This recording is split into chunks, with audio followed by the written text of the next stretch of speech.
Večeras ćemo imati jedno razmišljanje koje će vjerovatno biti najteže u ovoj seriji. Najteže za razumevanje, bar po mom nekom mišljenju, ali izuzetno važno da bi razumeli kako da preživimo ovaj život. I jedan sažetak čitavog ovog predavanja bi mogao da stane možda u 2 rečenice, da naše razmišljanje ima svoje posljedice. Posljedice su izbori, a izbori koje pravimo utiču na našu biologiju. To znači da mi se razboljevamo zato što pravimo loše izbore, a loše izbore pravimo zato što loše razmišljamo. Drugim rečima, svako naše razmišljanje, ako je pozitivno, onda ima dobre posljedice, ako je negativno, onda ima loše ili negativne posljedice. I to se vidi na našoj biologiji. Tako da, mi ćemo danas malo govoriti o genetici. Ići ćemo od genetskog mita nepromenljivosti. Svi govore da genetika se ne može mijenjati. Mi ćemo danas otkriti jednu istinu, da vi i ja nismo žrtve naše genetike. Ne moramo biti žrtve onoga što smo od roditelja dobili, 23 od majke i 23 od oca hromozoma, nego ćemo danas naučiti jednu lekciju, a to je da mi možemo kontrolisati ili držati pod kontrolom svoju genetiku. Kako? Načinom razmišljanja. A način razmišljanja će onda određivati naše izbore, a izbori i razmišljanje će uticati na našu biologiju. To znači da naša genetika se može otključati ili se može zaključati. I onda ćemo malo istraživati koji su to signali ili šta je to tako moćno što može da zaključa ili otključa našu genetiku. Mi ćemo dati jedan opšti uvod u čitavu ovu priču koju sam ja najavio, ali naravno ako bi htjeli da idemo dublje i složenije, onda moramo se baviti epigenetikom, a mi se danas nećemo time baviti. Morali bi da se bavimo naukom o razmišljanju, a mi joj se nećemo baviti jer nemamo vremena, ali ćemo spomenuti neke stvari za koje smo mi kao ljudi sposobni da formiramo i sposobni da kontrolišemo. Tako da, sve u svemu, ako budete dobro pazili ovo što ću večeras pričati, imat ćete benefita. Ne samo što ćete biti mudriji, nego ćete biti, možda i sposobniji da neke stvari u životu preokrenete na jednu drugu stranu i da živite kvalitetnije. Prvo pitanje, koje je možda i najvažnije pitanje kada govorimo o slobodnoj volji, da li slobodna volja uopšte postoji? Ili što ti je, to ti je. Kako vi kažete? Pisano je pisano. I kako vi... Šta to znači? Cela Makedonija priča o tome. Šta to znači? A šta je sudbina? Ne možeš pobeći od nje, jer to hoćete da kažete. A gde je to zapisano? To što kažete pisano je. Gde je to zapisano? Gde? U vama? U genima? Gde? Ha, u Bibliji piše. Ne možemo pobeći od Biblije, pa super. Dobro ste rekli. U Bibliji piše. Ali kad kažete za čoveka, to citiraju ljudi koji možda ne znaju Bibliju. Šta to znači pisano? Gde je to zapisano? Sem Biblije. Negde u nama. Kada neki čovek tako ide nekako ulicom i vidite njegov život, znate život njegovih roditelja, pradeda i čitavu njihovu lozu i kažete, pisano je. To je to. Jer vi stvarno verujete da su stvari pisane i da se ne mogu nikako promeniti? Jeste ubeđeni u to? Da ništa ne možete napraviti? Sami si pišemo. A sami si pišemo. To je već bolje. A ovo mogu 2-3 reći? Da. 2-3 zbora. Ako je od Boga dadena slobodната volja na razmišljanje, Tako je. ne je ta slobodna volja i da ga postoji. Tako je. Mi nemaš opodataka da se vodi. Jako dobro. Ovo što je gospođa rekla, to je tačno. I ovo što ste vi rekli je tačno. Ako čovjek može da razmišlja, onda može i da bira. Onda sloboda postoji. Ako postoji sloboda, onda postoji ogroman potencijal za promjenu, ali i za ono loše. Sloboda ne znači da će uvijek biti dobro. Sloboda znači da se može izabrati i ono loše. I zato neki ljudi žive loše živote, jer su odabrali, a neki žive bolje, kvalitetnije, smislenije živote, jer su tako odlučili da će živjeti. Odabrali. I ovi se muče, ali i ovi tragaju. Da li je to dobro u njihovom životu? Dobro. Da li slobodna volja postoji, vi ste već odgovorili, ali hajde da se malo naukom bavimo. Postojali su ljudi poput ovog čoveka koga možete da vidite, on se zove Benjamin Libet, on je bio psiholog, radio je na univerzitetu u Kaliforniji, u San Francisku, i on je u naučnom svetu poznat kao čovek koji je hteo da dokaže ili da opovrgne slobodnu volju. Znači, on je posvetio svoje proučavanje tome da dokaže da slobodna volja možda ne postoji. I on je začetnik i napravio jedan klasičan eksperiment 1982. godine. Ja sad nikako da se snađem s ovim. I te 1982. godine je otkrio u tom eksperimentu, zapravo registrovao jedan signal. Vi ćete kasnije vidjeti jednu karikaturu kako je izgledao taj eksperiment, koji je on nazvao potencijal spremnosti. I kada je otkrio taj potencijal spremnosti, on je automatski došao do zaključka da slobodna volja ne postoji. 30 godina je trebalo da se pojave neki drugi naučnici koji su postavili pitanje da li je Libet bio u pravu. Koji su napravili isti eksperiment. Ali šta su ti drugi otkrili posle njega? Evo da vidimo šta je on otkrio i zašto je on došao do zaključka da slobodna volja ne postoji. Taj signal, potencijal spremnosti, je signal koji se pojavio nekoliko desetina sekundi ili nekoliko desetina sekunde pre nego što su ispitanici prijavili da žele da pomere prste. Šta je on uradio? Stavio je ljude da sede za sto, jednog čoveka. Ispred njega je stavio jedan taster crveni. Stavio je određene instrumente na njegovu glavu koji su registrovali, očitavali su moždane funkcije. I onda im je rekao, kada vi odlučite, vi pritisnite to dugme. I kada su oni odlučili da će pritisnuti dugme, taj encefalograf je registrovao šta se dešava u mozgu. I pre nego što su pomislili da će pritisnuti dugme, nekolicinu sekunde pre toga se u njihovom mozgu pojavio jedan signal koji je on nazvao potencijal spremnosti. I kada je to prošlo, oni su pritisli. I onda on razmišlja, taj potencijal spremnosti je signal pre nego što su oni pomerili prst. I onda on kaže, njihov mozak je bio spreman i pre nego što su oni bili svesni toga, kažu. Oni nisu bili svesni još da će pomeriti taj prst, a njihov mozak je već bio spreman. Iz čega sledi, zaključio je on, da slobodna volja ne postoji. Nego je njihov mozak unapred diktirao da će oni to uraditi ili neće uraditi. Potencijal spremnosti je zapis, kazao je on, plana mozga o spremnosti na reagovanje. Ovako je izgledao taj njegov eksperiment, evo tu možete vidjeti sad na slici.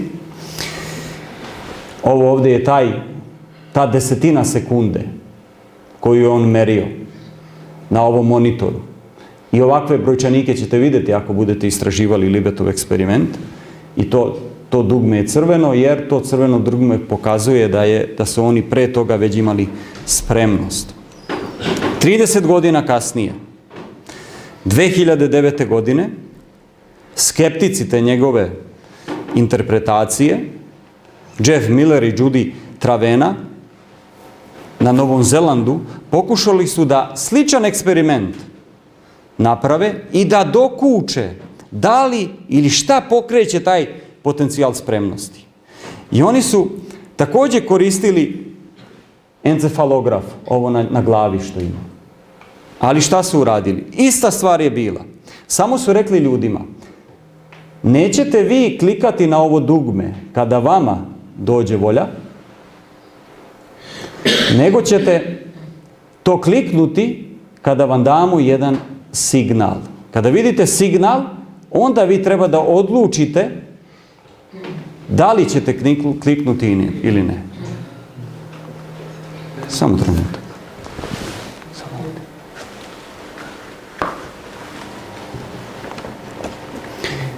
2009. godine. I onda su merili taj potencijal spremnosti. Šta su izmerili? Oni su pretpostavljali da bi potencijal spremnosti trebalo da bude veći posle tog zvučnog signala. Kada ispitanik odluči da pritisne dirku ukoliko Libed je bio u pravu. Razumete šta su radili? Znači, oni su potencirali taj potencijal spremnosti zvučnim signalom. Znači, kada oni daju zvučni signal, ako ti posle njega odlučiš, onda taj potencijal spremnosti je još veći kod tebe, nego da si odlučio da to nećeš pritisnuti.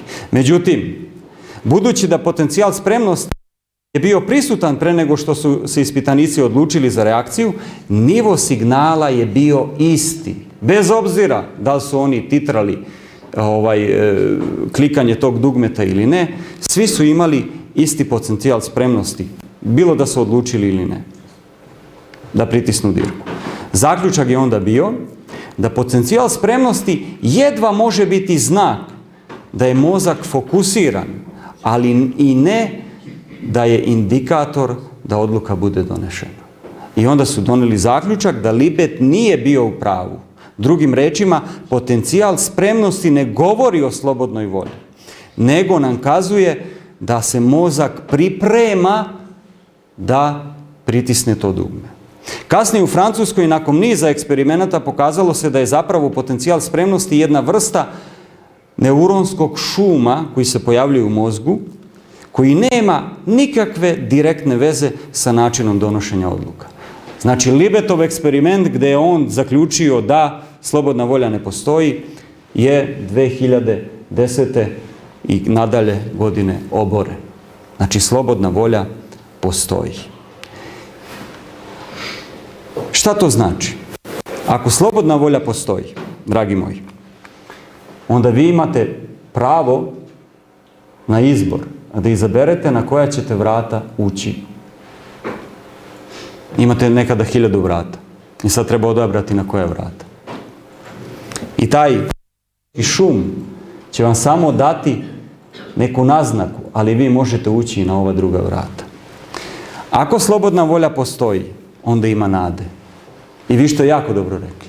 Ako slobodna volja postoji, i vi ste dobro rekli, svako od vas, šta god da je pisano u njegovom životu, ima nade za njega. Jer slobodna volja nam govori da vi i ja nismo žrtve života. Slobodna volja nam govori da mi nismo žrtve događaja. Nismo žrtve okolnosti gdje smo se zatekli. Ja i moj domaćin pričamo dok putujemo da li čovjek može menjati svoju genetiku. Slobodna volja kaže mi nismo žrtve sopstvene genetike. Ovo je sad velika izjava. Znači, sloboda izbora vam kaže da događaji, okolnosti i ono što je u vama nije vaša sudbina. Šta je onda naša sudbina? Šta mislite? Šta je onda naša sudbina? Izbori. Sve je, dragi moji, u izborima. Otići ćete kod Maje u njenu ordinaciju i ona će vam reći da morate da napravite zdrave izbore. I onda kad sam je pitao ko su dobri pacijenti i izuzetni, ona kaže oni koji se striktno drže. Čega se drže? Dobrih izbora. Onoga što je stručnjak rekao. A oni koji se ne drže striktno, nije im dobro. Zašto? Jer biraju. Mogu danas malo da prekršim malo kulena, uzmem onog što sam prvo večer pričao, znate, onog malo. Pa malo pomalo i stvari odu nizbrdo. Ima nade. Slobodna volja kaže ima nade. Mi nismo žrtve života. Mi možemo preživjeti život jer smo opremljeni sposobnošću da kontrolišemo svoje reakcije. Koliko god ovo zvuči idealistički, mi možemo da kontrolišemo svoje reakcije. I ono što treba da naučimo je ona poslovica što je rekao jedan naš pesnik tamo u Srbiji, kaže ispeci pa reci deci. A mene moja supruga divna uvek uči, dragi moj Vlado, pre nego što odgovoriš, molim te, izbroj do 10. Nemoj odreagovati na volej, nikako, nije dobro, jer posle ćeš se kajati. A kako vi odreagujete? A ubo me tamo gde sam najtanji, pa morao sam da mu kažem. Znači ti si izabrao svojom voljom da ćeš mu reći u oči direktno. A onda dođite na 5. predavanje koje se zove oproštenje. Morate da naučite da oprostite da bi preživjeli život. Sebi, ali onda i drugima. A nekad zapadnemo u takva stanja kao što ne želimo ljubav, ne želimo oproštenje, jer smo bili nemudri. Jer smo loše iskoristili pravo koje imamo, slobodnu volju. Tako da, mi možemo da kontrolišemo svoje reakcije, samo treba da naučimo to. Ali zaista mi možemo, samo treba da naučimo. Mi imamo slobodu da biramo. Ako čovek, kao biće, vi i ja, mi smo ljudi, drugačiji od svih drugih bića na planeti Zemlji. Nema takvog bića kao što ste vi. Ne postoji na planeti Zemlji. Ja ne znam da li u svemiru postoji nešto drugo, neka druga bića, ali ne postoji na planeti biće kao što ste, posebno, drugačije, satkano onako, pažljivo. Jedinstveni ste. Nema ista dva. Moja sestra ima 2 različita oka. Jedno je plavo, drugo je brown. Jedinstven primjerak na planeti Zemlji. Ta nijansa njenih boju oči je fantastično. Potencijal koji je ona donela na ovaj svet je fantastičan.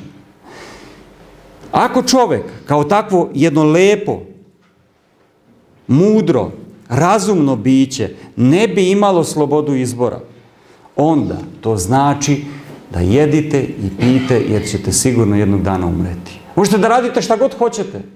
Slobodna volja ako ne postoji, onda nema ni odgovornosti za izbore. Onda ste svi u pravu. Znate, onda smo svi u pravu. Onda treba da živimo onako kako mislimo. Jer sloboda ne postoji. Pisano je pisano. Svakako ćeš umreti. Sad ili kasnije. Ili kad ti je zapisano. Ali ne. Naši izbori određuju.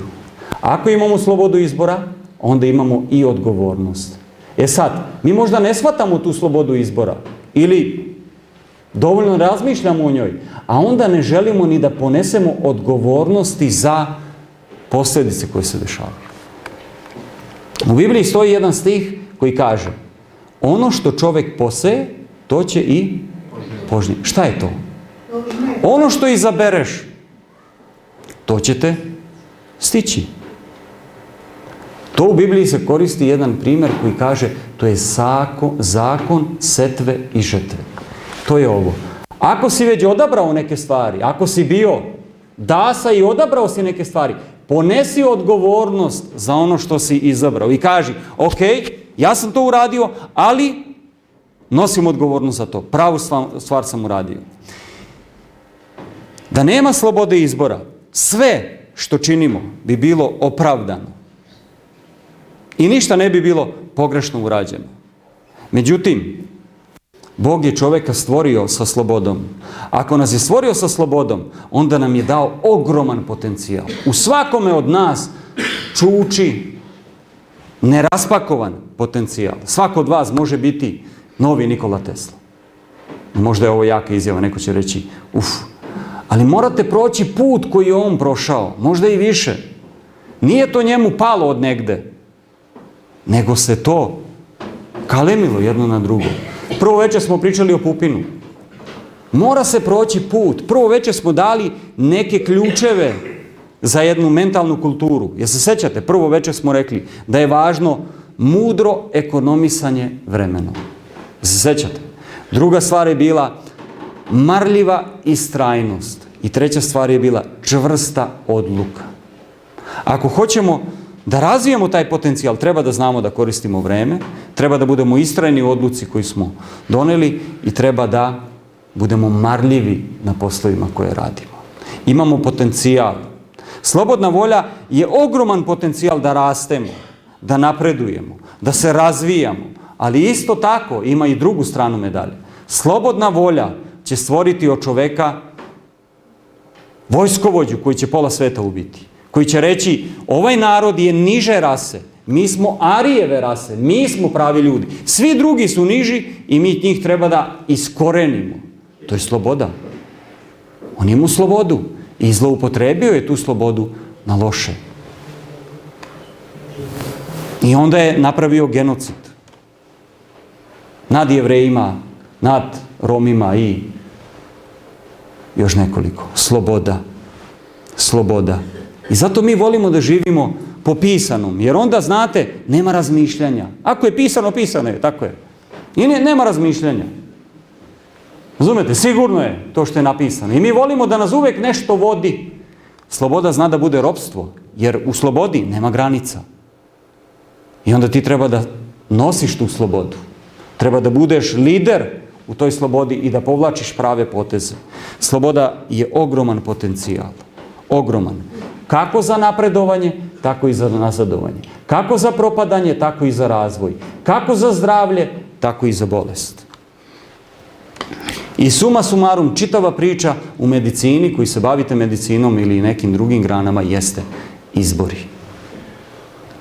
Jer izbori u načinu razmišljanja, izbori ne samo po načinu razmišljanja, po načinu života, a način života je ono što ulazi u nas i ono što radimo sa svojim telom. Ja biram da li ću ujutro doručkovati, ja biram da li ću se šetati, ja biram šta ću gledati, ja biram da li ću spavati. Pa sve to mi biramo. I onda kažemo drugi najkriv. Što za doručak jedemo slaninu i jaje, a ne jedemo možda neke žitarice. A neko će reći, ali tako sam naučio. Znate onu priču? Evo sloboda. Da, ilustracija. Idu dve već žene sa 30 i nešto godina, vraćaju se s posla i sada ova poziva drugaricu da dođe kod nje u kuću.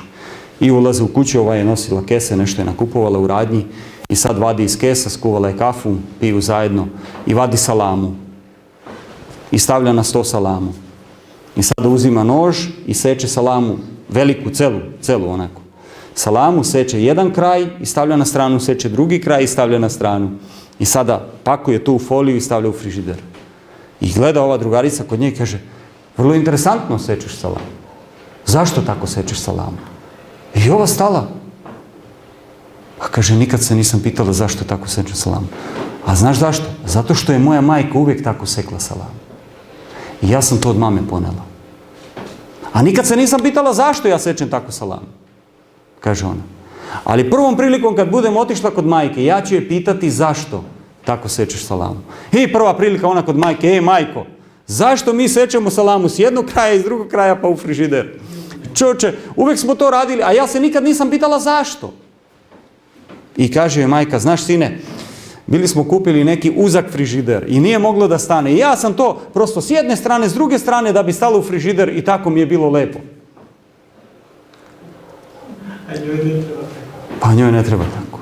A koliko stvari mi u životu radimo, a da se nikada nismo zapitali, pa zašto to tako radimo? Možda to može i na jedan drugačiji način. Se slažete sa mnom? Ja sam Slovak. Znate šta kažu za Slovake koji su ovakvi kao ja? Sirotan. Nema šta da jede. Vidi kakav je vetar, će ga otuvati. Pa kako će on da radi na njivi i na građevini? Jel da sam sirotan? A kad vide neku devojku onako lepo građenu manekenku, jao, pa to je bolesna, pa kako će ona decu rađati? Pa ona mora da bude jaka. I onda kada odećemo, a sve one, znate, sve imaju onako, prave su, zdravo jake, kažu Slovaci. I sad jer ja treba da budem takav kao svi oni, ja imam problem kad kupujem modele. Ja kupujem modela koje su slim fit, zapravo sad ima novo, skinny fit. A sva ta odela 50, meni ovako, ne mogu tu, ovako mi. Zato što bi trebao da imam stomak da bi takvo odelo nosio. A ja nemam stomak, ja ne volim da mi tu viri. Ja onda produženi model, 105. I to retko imam nekako. Vidite kako ta kultura onda mi nameće kako ja treba da živim. Ali ja ne moram tako da živim. Ja mogu da kažem, pa ja neću tako. Iz mog razreda jedan je završio fakultet, ja sam bio drugi. Nijedna devojka nije otišla na fakultet. Jer tada, u to vreme, se nisu ohrabrivali da idu na fakultet. Ko će ići na... Pa šta mi imamo od fakulteta? Kakav fakultet? Nema ništa i svi su tako živjeli. I to je išlo. I onda ja kažem, pa čekaj, pa ne moram ja tako. Ali naravno, imao sam neku podršku. Podrška je bila moji roditelji. I znate šta mi je mama uvijek rekla? Sine, mi smo radnička klasa. Ti nemaš mogućnosti da se pomeriš na lestvici dalje. Znate šta je radnička klasa? Fabrika, mama trgovac, tata bravar. Najbolji VKV bravar. Nude mu telefon, on kaže ne treba mi telefon, niko nema telefon. Šta će nama telefon? Idealista. To su moji roditelji. Idealisti. I onda moja mama sabira 2 i 2, imala prirodno, on mi kaže ovako: sine, tvoja budućnost je radnik, da budeš radnička klasa. Tvoja budućnost, mi nemamo zemlju, nemamo traktor, nemamo ništa. Mi imamo samo snagu zdravlja i možemo da radimo. Slušaj, ti verovatno ćeš završiti na građevini. Svi tvoji iz te klase građevina. Ali ona meni kaže, ako ne budeš učio škole, građevina ti ne gine. Ako ideš na građevinu, posle građevine prodavnica, pa ispred prodavnice pivo, napiješ se 25 evra, zaradiš ili 1000 denara vaših nadnica i to je to. Vratiš se kući, zube ti ispadnu. Kad imaš 40 godina, budeš ko svi Slovaci, to je to. Verovatno imaš problem na jetri. I ona meni kaže, vidi ovako, ali ako se budeš školovao, stvari će moći da budu drugačije. Možeš da se vratiš u selo i možeš da radiš na građevini, ali sa diplomom. A ako ne budeš imao diplomu, nikad nećeš moći da radiš ono što će ti dati mogućnost diploma. I onda kaže, ja ću se žrtvovati za tebe, da se na toj stratifikacijskoj lestvici pomeriš gore. I onda voze Warburga, nekada davno, Warburga, znate šta je Warburg? Ima pesma, Warburg limuzina, 4 metra dima i 5 meteri lima. Zato što troši mešavinu. I mi kupujemo Warburga, ručni menjač. Znate šta je to bilo? To je ručni menjač. I tata menja. To je bilo. A pošto nismo imali sredstva da ga ofarbamo, mama ga farbala četkom. Žute boje. Fantastičan je bio. Idu u Pančevo, prave novac, rade nešto i vraća se kući i pevaju pesmu. Sine, ne može nam niko ništa, jači smo od sudbine. Nema šta je pisano, pisano je. Jači smo od sudbine. Pobedit ćemo stvari. Kući uzme novac, izbroji i kaže, ovo je tebi za mesečnu kartu i ja za Beograd, studiranje. I jednog dana idem tamo, nisam imao mesečnu, plaćam kartu, imao sam 200 dinara, karta poskupela. Nemam za nazad.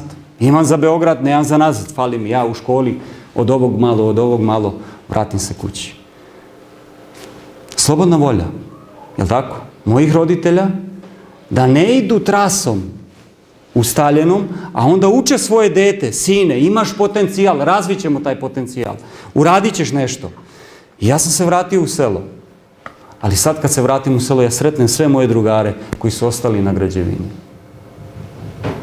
I sad kad bismo se poređali, ja sam imao društvo od nas 25.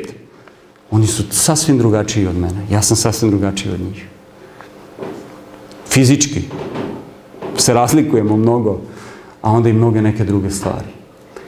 Pazite, ja ne kažem da je moja kultura loša, ona je dobra, ali hoću da kažem da čitav svet nije u tom selu. Svet je mnogo širi i mnogo veći. Tako i mi gde se ovde nalazimo. Ne moramo ostati samo ovde. To ne govorim da treba da migrirate, nego da raširite vidike, jer imate slobodu da birate u životu. Bog nas je tako dizajnirao i svako od nas ima potencijal. Mihajlo Pupin nije ostao u Vevči, Vevčanima, nego su njegovi preci migrirali za boljim životom i zaustavili se u Idvoru. Može misliti Idvor, 800 stanovnika. Ali on iz tog Idvora je otišao u New York, peške. Evo danas sam saznao informaciju i proverio odmah. Nije se dao, gurao je stvari. Mislite da mu je bilo lako? Ovo je motivacijski govor, zato što je ono što sledi je čista nauka. Nije mu bilo lako. Ljudi, da se život promeni nije lako, ali postoji potencijal za to. Postoji potencijal ogroman u nama. I zato nemojmo se pomiriti s tim pisano je, nego razvijamo taj potencijal. Jer imamo sposobnost da razmišljamo. A sposobnost razmišljanja je povezana sa ponašanjem. Razmišljanje, mi gradimo jedan put za donošenje odluke. Sve prvo se sastavi ovdje u umu. Tu se sabere 2 i 2. Šta će biti, šta neće biti. Jučer smo malo više o tome razgovarali. U mozgu se donose odluke šta ćemo pojesti. Ili kako se neka složena situacija može rešiti. Ili kako da izaberemo jednu od ponuđenih opcija. Mi smo vođeni ne pritiscima sa strane, od kulture. To je rekao Erik Fromm. Mi nismo list belog papira na koji će kultura upisati tekst. To kad sam čuo, kad sam sedeo na Fakultetu političkih nauka, ja sam se šokirao. Ti nisi list belog papira na koji će kultura upisati tekst. Ja kažem, Vlado, hej, a svet je ogroman. Ti si stanovnik zemlje, ne stanovnik jedne kulture. I zato ne treba nikada da budemo vođeni tim pritiscima i okolnostima. Mi smo vođeni sopstvenim mislima. Naše misli nas vode. To kako razmišljamo. Ta sposobnost da razmišljamo je sposobnost kako ćemo funkcionisati. Koje ćemo izbore napraviti. A onda ti izbori utiču na našu biologiju i na naše ponašanje. U Svetom pismu u pričama Solomonom i 23. poglavlju 7. stihu je zapisano kako čovjek razmišlja, takav je. Šta se dešava ovdje u njegovoj glavi? Takav je on. I kad s čovjekom razmišljate, razgovarate, kada gledate kakav je njegov život, možete vidjeti odmah kako taj čovjek razmišlja. Kakve vrednosti vi ima. Kakvu blendu, razumete, kakav taj okvir, otvor, prozor na sve ima. To se odmah vidi kroz nekoliko minuta razgovora s tim čovjekom. I zato Biblija kaže onu istinu. Kako čovjek razmišlja u srcu, u Bibliji ne postoji reč za mozak. Ne postoji reč za um. Kada Biblija govori o srcu, ona govori o umu. Onome što smo jučer razgovarali. Kako čovjek razmišlja u srcu svom, onakav je.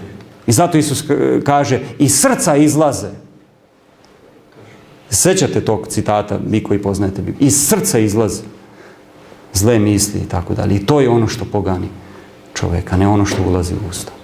I tako dalje. Kako čovjek razmišlja, takav je. Kako vi razmišljate? Ta sposobnost razmišljanja nam govori da ono što uvežemo u našem mozgu posredstvom razmišljanja se skladišti u tom nesvesnom umu. A taj nesvesni um, neko je jučer o tome malo pričao, taj nesvesni um je 90,9% moždane aktivnosti. Znači sve što ulazi u naš mozak, to prolazi kroz ovaj nesvesni um. I odmah se za to lepi i boja, i značenje, i sve ono da bi pomoglo tom čeonom režnju, tom svesnom delu kako će da odluči. I to je temeljni nivo koji skladišti misli zajedno sa emocijama. Misli zajedno sa emocijama i opažanjima. Kako misao ima emociju? Jednom kada nečemu posvetite pažnju i time se bavite malo duže, odmah se zakači tu emocije. I kada to uđe u taj podsvesni deo, vi onda ste to zacementirali. Naravno, postoji način da se to vrati u svesni deo, da se raspakuje, ali to je druga priča. Recimo, u jednom trenutku prolazite negdje i istrči pas, ugrize vas. I vi se potresete. I vi sad razmišljate o tome. Kad god se setite, vi se stresete. I misao, psi su opasni. I sada ta misao se povezuje sa osjećanjem straha. Pomisliš na psa, čim vidiš negdje laveš ti odmah i vreme i to se preseli u taj podsvesni deo i kad god sretneš nekog psa ili vidiš, ti imaš strah od pasa, ideš na drugu stranu, bojiš se i tako dalje, treseš se, ne možeš da dišeš plitko i tako dalje. To je ta misao zajedno sa emocijama i opažanjima koja utiče onda na taj svesni um. Psi su loši. I onda nam kaže šta da radimo, šta da govorimo i tako dalje. Sve je prvo bilo misao. Tek kada razumemo moć misaonog života, onda počinjemo da shvatamo kako je važno preuzeti odgovornost za ono o čemu razmišljamo. Tek kada shvatimo moć misaonog života, kažite mi, jer moja mama dobro razmišljala? Da. Jer moćno razmišljala? Super. I preuzela je odgovornost za to. Motivisala je i svog muža. I zajedno su krenuli da urade nešto. Imali su motiv. Pesma. Ne može nam niko ništa, jači smo od suda. Borba sa životom. Vidite, to je moć misaonog života koja je razmišljanje je moćna kreativna sila. I u isto vrijeme može biti blagoslov, ali sa druge strane može biti i prokletstvo. Ta moć razmišljanja se može usmjeriti na loše. I zato to ne smemo olako da shvatimo. Treba da kontrolišemo svoje razmišljanje. A kontrola razmišljanja je na čulima. Tu već treba da postavite stražare. Jer ako previše boravite u nekim lošim stvarima, formiraju se loše misli, toksične misli otrovne, koje će na kraju otrovati čitav naš život. I onda ljudi kažu, ne mogu da preživim život. Muče se. Preživljavaju. Kažu, ovo je strašno. Borba. Svugde gube. Ne povlače dobre poteze. I tako dalje, i tako dalje. Jako je važno. Bog je stvorio čoveka dobra, kaže propovednik u Svetom pismu. Kaže, Bog je čoveka zamislio da bude dobar. Da ima dobre misli. Da ima zdrave misli. Da svoj život osmisli u skladu sa njime. A oni, ljudi, traže svakojake pomisli. Bog nas je zamislio idealne, a mi srljamo i tražimo, izvinjavam se na izrazu, preko leba pogaču. To smo mi ljudi. Uvek nekako, kad bi još. Znate, nikad dosta. I onda idemo, a Bog nas je zamislio. Mi smo visoko inteligentna bića, sa sposobnošću da mislimo i slobodom da biramo. A kada izaberemo, onda smo i odgovorni za svoje izbore. Šta je to slobodna volja? Hajde da je definišemo. Slobodna volja je sposobnost da zamislimo budući pravac svojih postupaka. Da zamislimo unapred kako će izgledati naši postupci. Pravac gdje želimo da idemo. I zato je dobro izbrojati do 10. Jer ako ne odreagujete na prvu loptu, volej, ponekad se da gol, ali ne uvek. Volej uvek rizik u fudbalu. Ali kada dobro naciljaš, kada dobro izvežbaš, slobodan udarac je mnogo bolji od voleja. Volej je efektivan gol, ali vrlo redak. Tako i u životu. Ako sve igrate na volej, možda ćete jednom pogoditi, sve će biti promašaj. Zato je bolje promišljeno. I zato ta sloboda nam kaže, nemoj odreagovati, pa zamisli taj budući pravac svojih postupaka, svog delovanja. Razmotri razlog mogućih izbora.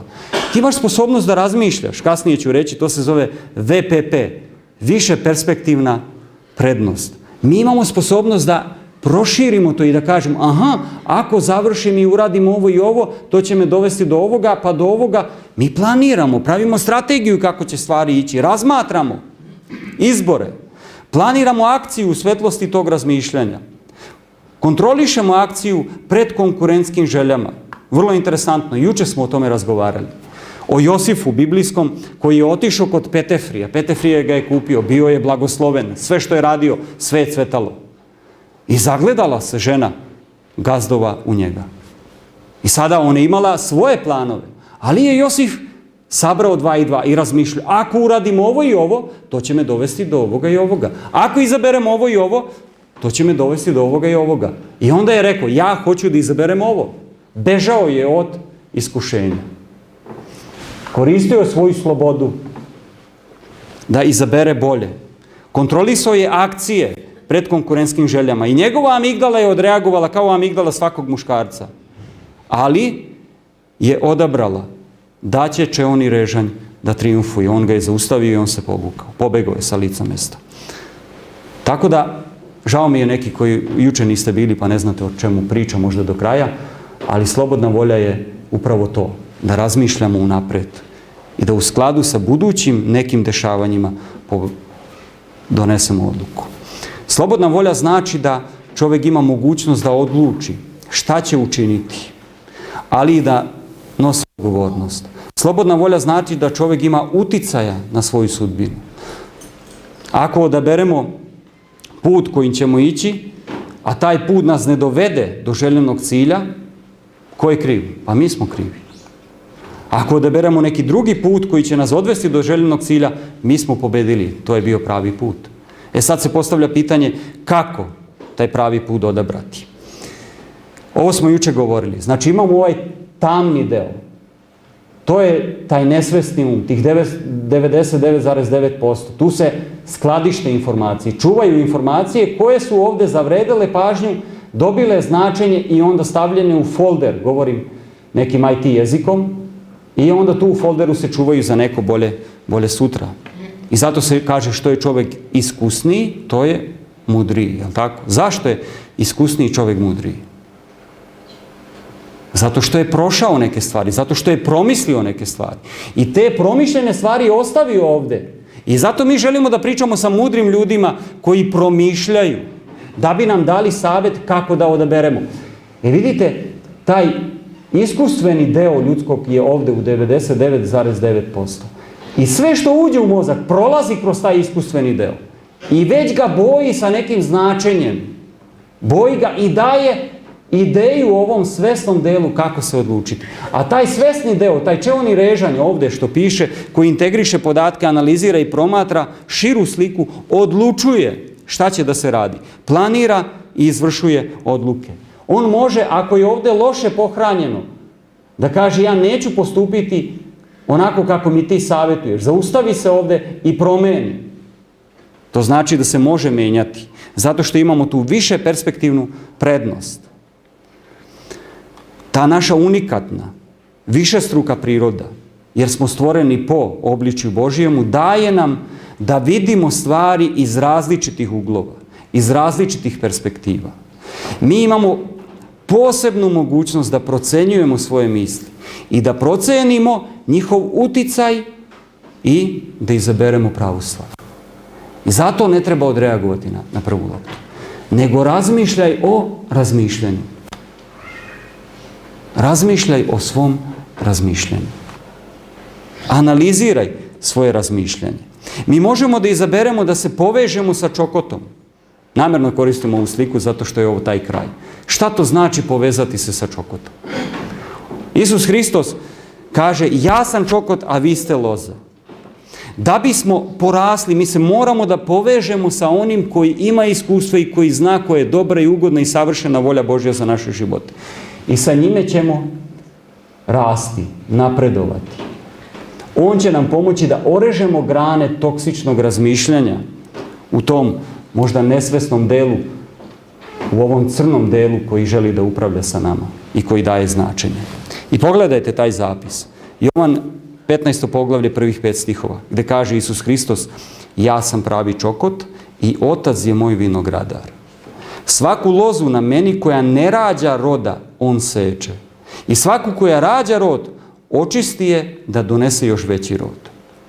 I onda kaže, vi ste već očišćeni rečju koju ja vama govorih. I budite u meni i ja ću biti u vama. Kao što loza ne može rađati roda sama od sebe, ako ne bude na čokotu, tako i vi, ako u meni ne budete, nećete roditi. Ja sam čokot, a vi ste loze. I koji bude u meni i ja u njemu, on će roditi mnogi rod, jer bez mene ne možete činiti ništa. Šta on nama govori? On nama govori da želi da nam pomogne da taj potencijal koji postoji u nama se nakalemi na pravi čokot i onda će biti roda. Onda će biti pravog života. Onda će biti onako slatko i blagosloveno. Mi smo direktno odgovorni za ono o čemu mislimo i na čemu zadržavamo svoj um. Odgovorni smo i za donošenje odluka, ali odluka koje donosimo u tajnosti, kada nas niko ne vidi. Znate ko je Dennis Rodman? Se čuli za košarkaš? Bio je, sad ne igra košarku, ja mislim. I to je vrlo jedan specifičan košarkaš. Kada vidite njegovo telo je tako istetovirano, da nema mesta gde nije istetoviran. Nekad je bio ćelav, nekad je bio beo, nekad je bio crven i tako dalje i tako dalje. Jedan haotičan, vrlo popularan. Ja mislim da čitava zemaljska kula je čula za Denisa Rodmana. Vrhunski igrač. I onda su ga u jednom trenutku pitali, da li si ti svestan uticaja koji širiš na svoje fanove? Znate šta je on odgovorio? Moj život, moja stvar.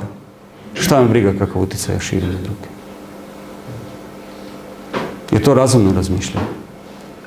Pazite, čak i ako imamo neka tajna, privatna razmišljanja za koje niko ne zna, budite mudri i znajte da će jednog dana morati da se ponese odgovornost za to. Jer dok razmišljamo, potrebno je da pravimo razliku između onoga ko smo zaista, ko smo mi zaista, i treba da sagledamo sebe kao unikat. Jer ako ste vi kao i ja stvoreni od Boga, dete Božje, onda nema da se u tajnosti prave neke stvari koje ne priliče jednom unikatu koji je Bog napravio, jednom detetu Božjem. A potom treba da razmislimo i o tome kakva osoba mi postajemo zbog tih nekih tajnih razmišljanja. Jer će to formirati neka toksična razmišljanja. I to treba da bude jedna iskrena, realna slika o nama. Posmatrana višestrano. To je kada bi vi sad došli kući svojoj večeras, uzeli jedan papir i u svojoj sobi pre spavanja napravili inventar svog života. Ko sam ja zapravo sa jedne strane sada i šta moje razmišljanje od mene napravilo, a sa druge strane da napišete kako me je Bog stvorio, sa tim talentima, tako i tako i tako. I onda da stavite jedno poravnanje. Da li ste vi ono šta možete biti? Jedan je teolog govorio da čovjek nije ono što je postao, nego ono što može postati. Šta čovjek može postati?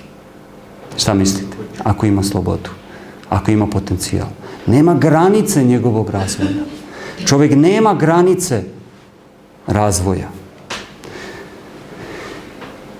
Više perspektivna prednost nam daje da možemo vidjeti obe strane, i onu dobru i onu lošu, i da izaberemo bolje.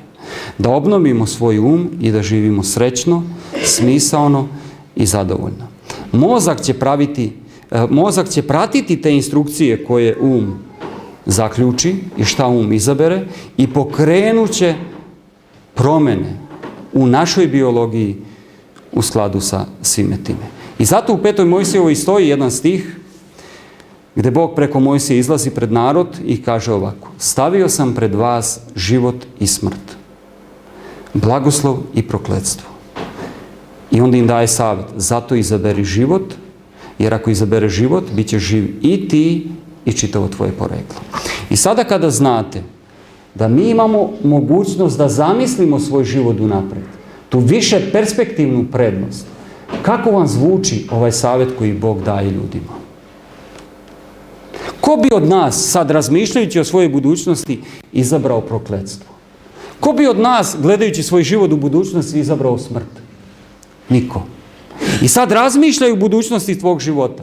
I zato on kaže: izaberi život, jer možeš izabrati, imaš slobodu da izabereš život. I ta tvoja sloboda će biti nagrađena. Bićeš živ ti, ali će biti i tvoje potomstvo. Izbori moje majke su uticali na mene.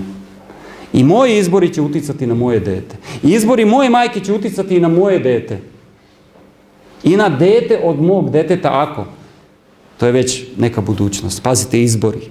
Kada biramo život i blagoslov, onda taj dijamant našeg života, kako smo zamišljeni da živimo život, odsjajuje svoj pravi sjaj. Onda sijamo onako sa puno potencijala. Ali kada biramo nešto drugo osim života, onda taj dijamant prekrasan gubi svoj sjaj i svoju vrednost. Izbor da ću koristiti alkohol, dijamant gubi svoju vrednost. To je jedan onako bazičan primjer, ali svaki loš izbor oštećuje našu sliku. Ono što moramo znati da sve misaone aktivnosti su realne. Sve što se dešava u našem mozgu, ta misao, ona je nematerijalna, ali ostavlja materijalne stvari iza sebe. Umna aktivnost ili stvaranje misli proizvešće elektromagnetne, elektrohemijske i kvantne akcije u našem mozgu, u našim neuronima. I sve se to može zabeležiti, izmeriti. To uzrokuje magnetno polje koje se pravi i može biti izmereno. Električne impulse koji se mogu pratiti, hemijske posljedice koje se mogu vidjeti i izmeriti, fotoni koji su aktivni i mogu da se prate na kompjuterskim ekranima, treperenje u membranima neurona što također može biti praćeno. Svaka misao se može ispratiti.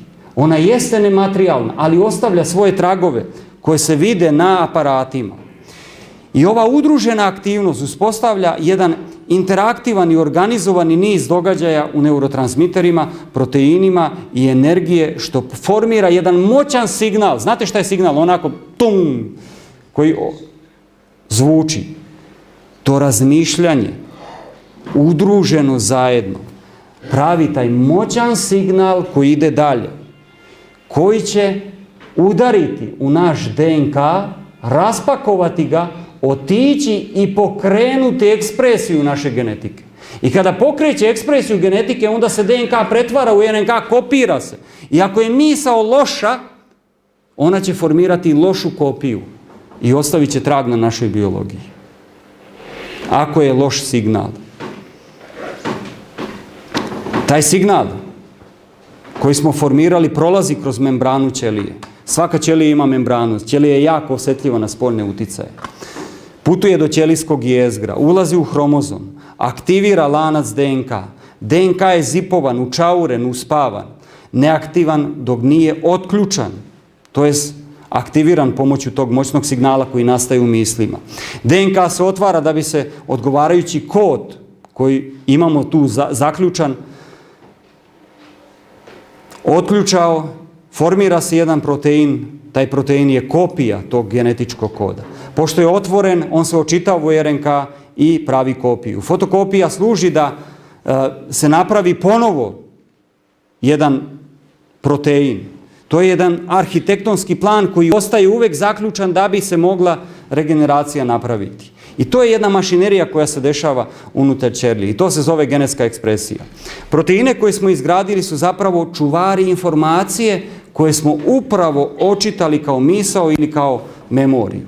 I na ovaj način mi smo u ćeliji stvorili jednu supstancu, jednu materiju. I to je ta nauka o mislima, da ta misao nematerijalne prirode kada se sklopi u našem mozgu, ona duboko prodire u našu ćeliju i tamo se učauri jedan protein, memoriše i zapravo postaje materija. I molekuli su ugrađeni u te proteine pomoću genetskih instrukcija u našem DNK. I ova uputstva diktiraju anatomiju i fiziologiju našeg tela i mi kontrolišemo više od 90% ovog procesa kroz naše razmišljanje. Ako je naše razmišljanje toksično, kakva će biti ekspresija naših gena? Kakva? Pa loša. Pojavit će se određena mutacija koja će doneti onda loše. E sad, taj signal može doći iz tela, iz okruženja u telu, to su neki emocionalni naboji, biohemijski, mentalni, duhovni. A opet može doći s polja, recimo, loša ishrana. I pokrenuti proces otključavanja gena. I to se zove epigenetski fenomen. Epigenetski fenomen znači da signali kontrolišu gene. Epigenetski zato što reč epi znači iznad gena, postoji jedan prekidač koji otključava ili zaključava. Ako je signal loš, nekvalitetan ili ima neki poremećaj, toksična misao ili nezdrava hrana, genetska ekspresija se neće obaviti pravilno, što će dovesti do stvaranja loših proteina. Prosto rečeno, ukoliko mislite negativno, stvoreni proteini će izgledati drugačije i delovat će drugačije nego kada mislimo pozitivno.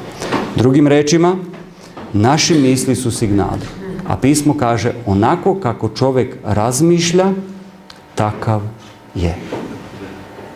Vidite kako je Biblija knjiga koju nam je Bog poslao da proučavamo i da čitamo. Kako čovjek razmišlja, takav je. Naše misli su signali.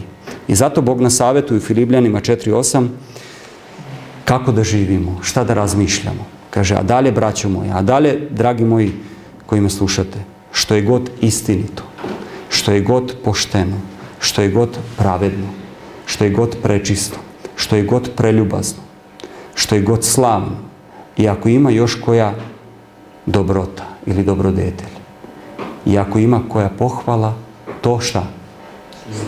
To razmišljajte. To da bude hrana vaših misli. Ponavljam, ono što je pošteno, pravedno, istinito, prečisto, preljubazno, slavno i ako ima još koja, to neka bude sadržaj vaših misli. Jer vaše misli će imati takav uticaj i takav signal će pustiti da će doći do otključavanja, kopiranja gena i uticat će na našu biologiju. Taj genetski potencijal koji imamo nam govori da naše razmišljanje i izbori koji slede postaju signali i prekidači za naše gene.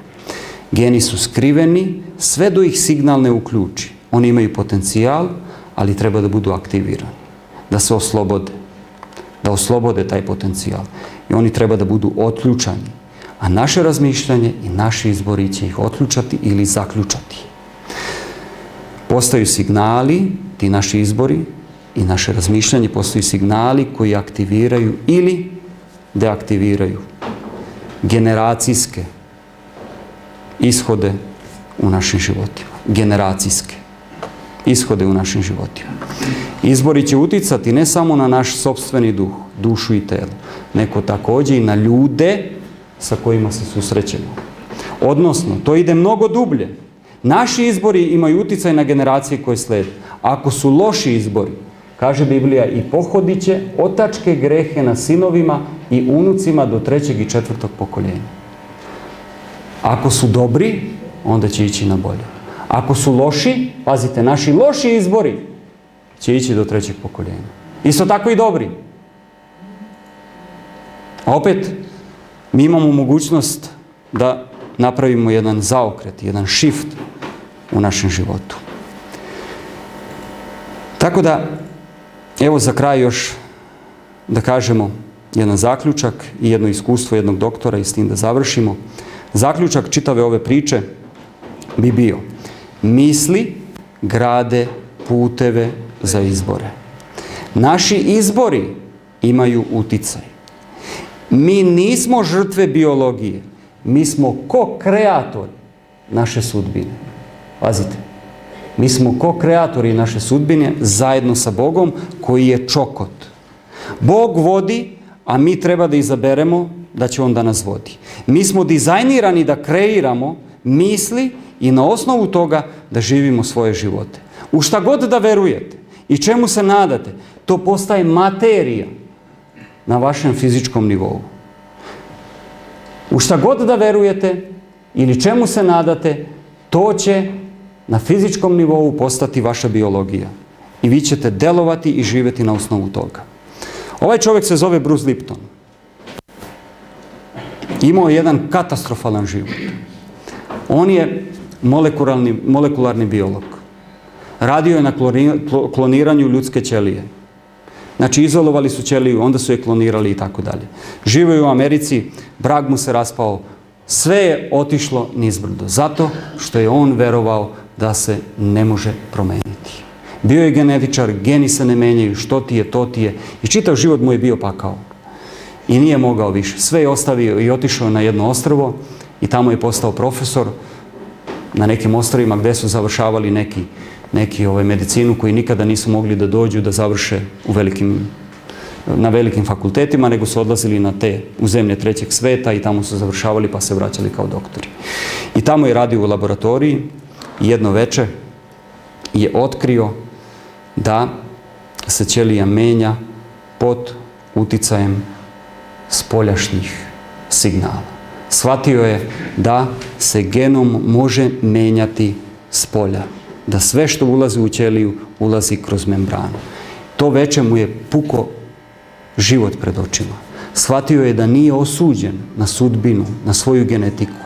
Izašao je, kaže, imao je 2 sata je noću bilo.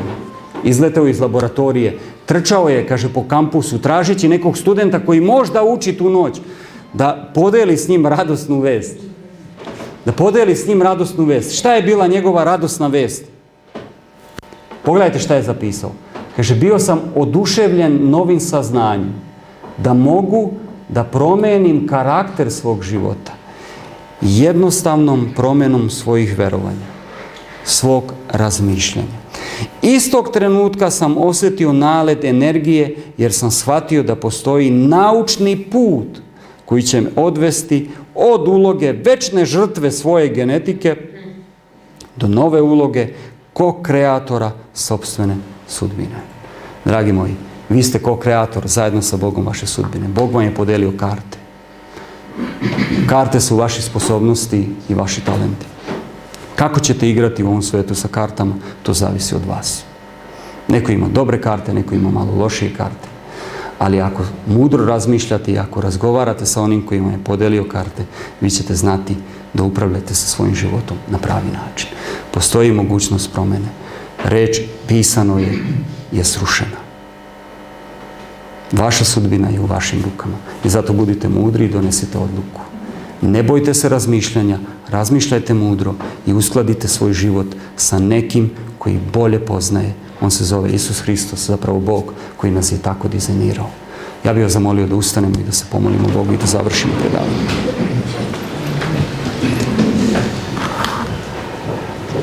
Dragi naš nebeski Oče, hvala ti što si nas pažljivo dizajnirao. Hvala ti što si svakoga od nas stvorio da bude poseban. A kada si nas stvorio, onda si nam dao sistem koji se zove razmišljanje. Hvala ti što kroz to razmišljanje možemo da sagledamo svoj život, da sagledamo i svoje odluke koje bi doneli u budućnosti. Dao si nam više perspektivnu prednost. Pomozi nam da iskoristimo te prednosti koje si nam dao, da stavimo na vagu svoj život koji sada živimo i život koji možemo živjeti u zajednici sa tobom. Stavio si danas pred nas izbore i govorio koliko su izbori važni. Pomozi nam da izaberemo život, da izaberemo blagoslov i da izaberemo dobro. Daj nam snagu da možemo prepoznati, da postavimo stražare na ulasku u svoj um, da razgradimo toksično razmišljanje i razmišljamo o dobrom, ugodnom, savršenom, istinitom i boljem životu. Blagoslovi svakoga koji je danas doneo odluku, koji razmišlja, koji se bori. Pomozi mu da bude hrabar, da bude jak i da istraje na svom putu. Neka ti je, Gospode, večna slava za sve dobro što činiš za nas. U ime tvog Sina Isusa Hrista te molimo. Amin. Amin.